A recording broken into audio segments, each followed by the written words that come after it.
কালো গেঞ্জি গায়ে পুলিশের সামনে বুক টান করে দাঁড়ায় আবু সাইদ।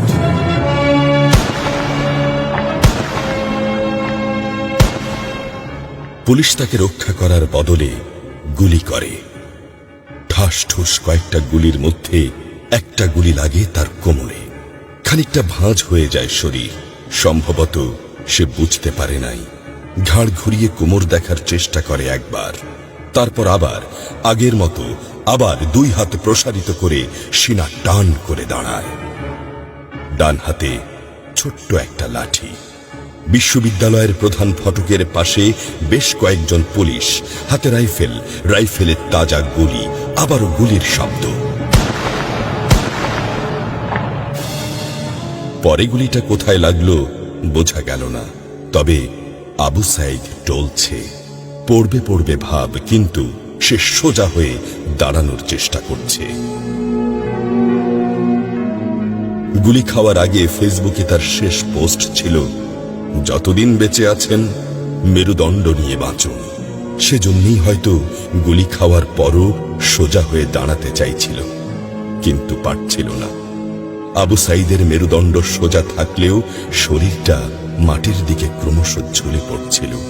সবুজ জামা পরা বন্ধু এগিয়ে আসে, পুলিশের গুলির ভয় ডর পাশে রেখে আবু সাইদকে ধরে।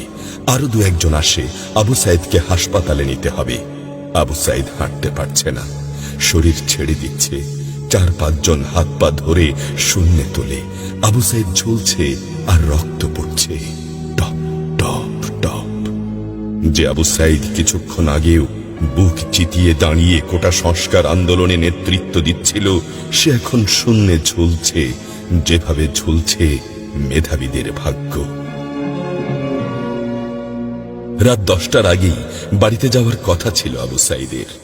মা অপেক্ষা করছে, বোন অপেক্ষা করছে। তখনও তারা জানে না আবু সাইদের মৃত্যু সার্টিফিকেট লিখছে কর্তব্যরত ডাক্তার। নাম আবু সাইদ, পিতা মকবুল, ঠিকানা বাবনপুর, পীরগঞ্জ, রংপুর। বয়স 25। মৃত্যু কারণ আগমনের সময় মৃত্যু। তারিখ 16/7/24, রাত 8টা 5 minute. Serial number 240434, Rangpur medical college হাসপাতাল। পরিবারের একমাত্র শিক্ষিত ছেলেটা খুন হয়ে গেছে।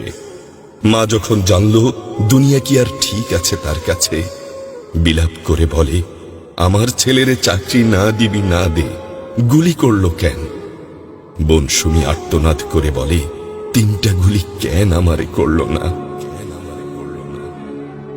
আবু সাইদ ফেসবুকে আরো লিখেছিল, যদি আজ শহীদ হই তবে আমার নিথর দেহটা রাজপথে ফেলে রাখবেন। ছাত্র সমাজ যখন বিজয় মিছিল নিয়ে ঘরে ফিরবে, তখন আমাকেও বিজয়ী ঘোষণা করে দাফন করবেন। একজন পরাজিতের লাশ কখনো তার মা বাবা গ্রহণ করবে না।